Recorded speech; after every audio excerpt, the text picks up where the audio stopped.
Hi, I'm Del Wilbur. I'm the White House editor for the LA Times, and I'm hosting a chat right now with some of my colleagues in the Washington Bureau and in LA. Joining me is David Savage, our Supreme Court writer, Noah Bierman, who covers Kamala Harris, and Melanie Mason, our national political writer. We're going to be talking about the draft opinion that was leaked that would essentially overturn Roe versus Wade. I'd like to kick off with a question for David Savage, the LA Times Supreme Court reporter. David, what happened and what does this mean? Well, I don't know what happened. I've covered the court a long time, and there's never been sort of a whole draft opinion leaked in advance. In one sense, what happened is actually fairly predictable. I think you and I have talked about this before. This court was prepared to overturn Roe versus Wade. President Trump did exactly what he said he would do, put 3 justices who would overturn Roe, joining 2 others, Alito and Thomas. And at the time of the December argument in this case, they could have taken sort of a slow step, but it was pretty clear that there were 5 of them ready to overturn Roe versus Wade. So had you asked me if we were just talking, but what's coming up at the Supreme Court, I would have told you there are 5 votes to overturn Roe versus Wade. And a lot of reason to think Alito is the guy who's going to write the opinion. He's been anxious to do this for years. And he's the guy everybody thought would get the opinion. So in that sense, it's not a surprise where they're going, what they're going to do. It is a hell of a surprise to have a someone inside the court, or someone's plural, take a, whatever it is, 98-page opinion, copy it, and leak it to the, in this case, Politico. So what's happened is not a surprise. Chief Justice Roberts actually confirmed this was legit today, didn't he? When he says he's launching an investigation? Yes, he said it was, his statement said it was authentic. There is an investigation. If you read the opinion, you could tell it's an authentic, nobody's going to write a 98-page opinion in that Alito style as a fake. This was obviously a real draft opinion. Hey, Noah, we were talking earlier. What's the political implications of this for the Biden administration, Vice President Harris, the Democrats in the near term? I think there's a ton to unpack, because I think there's going to be short-term implications, long-term implications. One interesting data point that came out today is that Washington Post had already done a poll, and it's along the lines of other polls. It showed 2-to-1 people basically want to uphold Roe v. Wade. So Democrats think this is an issue for them. I mean, the passion has been on the right for decades. That's how we got to where we are. As David said, that's how Trump got elected, is because the passion on the right, he was able to overcome a lot of skepticism among traditional Republicans over his character and other issues about him, because he promised, I'm going to appoint these conservative Supreme Court justices. And the number one issue for conservatives has been Roe v. Wade. So the passion has been there. It's been a key source of voter turnout. The question political people have always had is, okay, once they get what they want, where does the passion go? Will the left be passionate? Will it be a cause for turnout for them? There have been groups on the left for years trying to make this their issue. They've succeeded at times.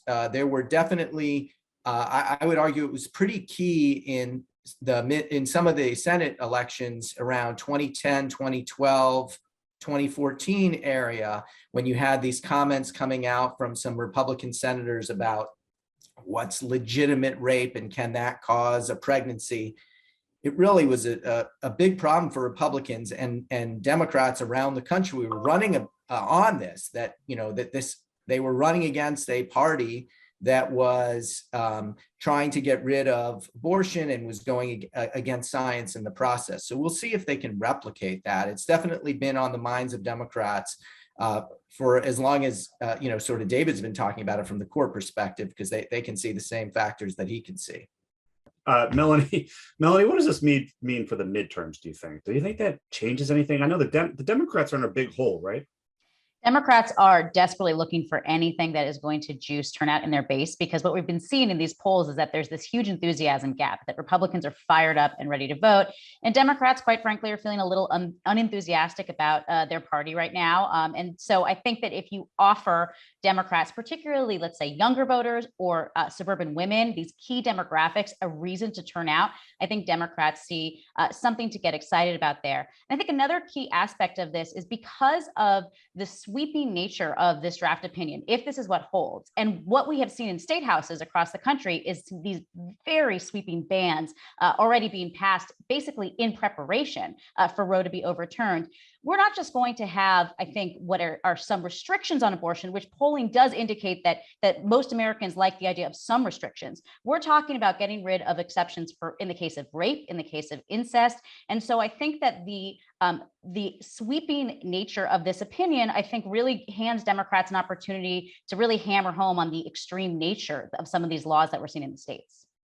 Hey, David, do you think this holds? I mean, don't they bat around these opinions and I know that Roberts probably is more incremental, right? We've talked about this before at another talk. He's an incremental guy. Do you think he's going to try to peel off Kavanaugh to join his side and maybe make it a more limited ruling? This is the case at issue is out of Mississippi or Alabama, right? Mississippi. So there were two questions there. Yes, I think it'll hold, and yes, I think Roberts will try, and yes, and I think he'll fail. He's been trying along to get Kavanaugh to come with him. I don't think it's going to work. I think that there will be 5 votes to overturn Roe. Part of the reason I thought this is because if you look what they did with the Texas case last year, heading into this court term, they had this Mississippi case. They could move narrowly and say, we're going to uphold this 15-week ban and we'll worry about the right to abortion later, go step by step. Texas comes up and essentially bans abortion. It makes abortions illegal after 6 weeks. Kavanaugh and the 4 other conservatives let that law go into effect. And a couple more times, abortion rights groups said, please let us just put the law on hold while you consider. Wouldn't do it. I'm convinced Kavanaugh is a 100% anti-abortion, anti-Roe person, and I'll be really surprised if actually the leak of this probably makes it even more unlikely, because he would be sort of exposed as giving into pressure if he now moves to the middle and backs away from this opinion. So I think, yes, it will hold. And that'll keep him out of Federalist Society, luncheons and dinners for years to come. I've heard It's a people tight joke, legal circle, right? If all your friends are on one side, all the Republicans and the conservatives got him on the court and got him over the hurdle, when he was real, and all the liberals and Democrats hated the guy, and what's the likelihood that he's going to think, oh, I don't want to have the Democrats mad at me? It's all the pressure is one way. All his friends are on one side. Hey, Noah, you have an interesting analytical piece up now about Kamala Harris and how she may lean into this more.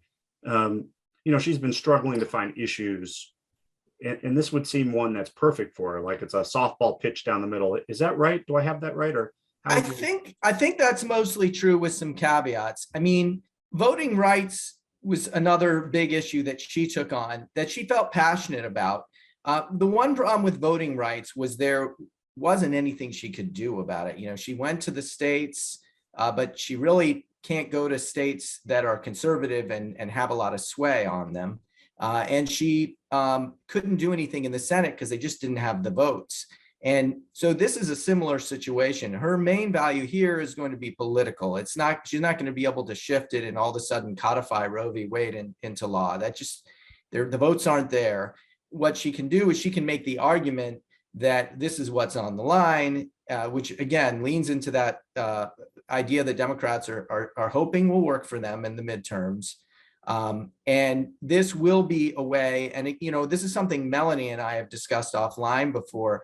One of the difficulties that Harris has had as vice president, in addition to some of the other hurdles of the office, is that her political strength is as a prosecutor, which she came up as a prosecutor. And these kind of issues allow her to play prosecutor. She did really well in the Senate when she was on the Judiciary Committee and grilling Judge Kavanaugh, now Justice Kavanaugh, on abortion. asking him tough questions, playing the role of cross-examiner. She's had a lot more trouble defending the administration on some of the economic and sort of social service policies, because she is then defending an administration and how it's doing. So this does offer her this rhetorical opportunity to get where the passion is, to see if she can channel that. But this is the next question also, will she succeed politically? What does that mean? Because this election still looks like it's going to be overwhelmed by economic issues, particularly inflation. So even if Democrats feel they have a political winner here and Kamala Harris is positioned to be a leading face of what could be a political winner, it still may not matter in the short term. They just have a tough deck of cards right now in front of them electorally. Melanie, the polls, I believe, show abortion rights are supported by a majority of Americans, with certain caveats and restrictions, but an overwhelming majority, right? Does it play differently in different states? It's not just a blanket, like this plays differently in Alabama or in parts of California than other parts. Like, does that complicate the Democrats' ability? Is it like to wield this as an issue? Oh, absolutely. I mean, I think that because this is going to, if Roe is overturned, this does get devolved to the states, and we're going to see these wildly different approaches by politicians in each of these states. So California, they just announced that they want to put on the ballot a constitutional amendment that would explicitly protect the right to abortion, which, by the way, is already protected in the state constitution, but I guess they double dog, they want to protect the right to abortion. And part of that is substantive, and part of that is political, right? It's a way to get your voters out to the polls, particularly perhaps in a time that they're not feeling that enthusiastic. I think it's a lot harder to make that case in states like Alabama or even in Iowa, which had been a state that Democrats wanted to play in, but that's a state that there's a very large faith-based community there, a lot of evangelicals who are not supportive of abortion rights. So I think that there's been a long time where Democrats have been a little bit hesitant to fully lean into this battle. There was the famous Bill Clinton line, is safe, legal, and rare is how Democrats wanted abortion to be seen as. And it was the rhetoric was so different from what you saw on the Republicans, where there was none of those sort of caveats, none of this hedging on the Republican or conservative side. So I think now the question is do Democrats feel a little bit more empowered now that the tables may be turned? The other problem, though, for Democrats, I just want to raise real quick, is that, remember, they also have the White House and both houses of Congress right now. And so they're trying to go to their voters and say, vote for us because we need to ward off this horrible thing that is happening. And I think voters can very rightfully say, well, you guys didn't do a very good job. You're in power right now and you haven't warded this off. So there is a little bit of risk in really leaning in very hard in that messaging. Noah, do you think this adds any momentum to Democrats' efforts to change the way the court works, in order to maybe even pack it with more justices? It definitely does. There was a rally outside the court today led by Senator Ed Markey of Massachusetts, who's been a proponent of that.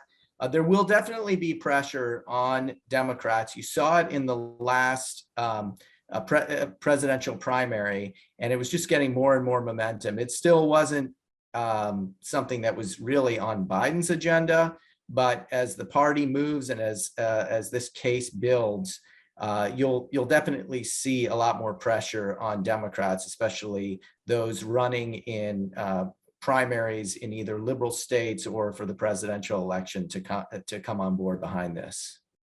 Guys, I really appreciate your time and your comments about this very complicated issue. Insightful as always, David, Noah, Melanie. Thanks for joining us, and see you around the newsroom. We'll be with you.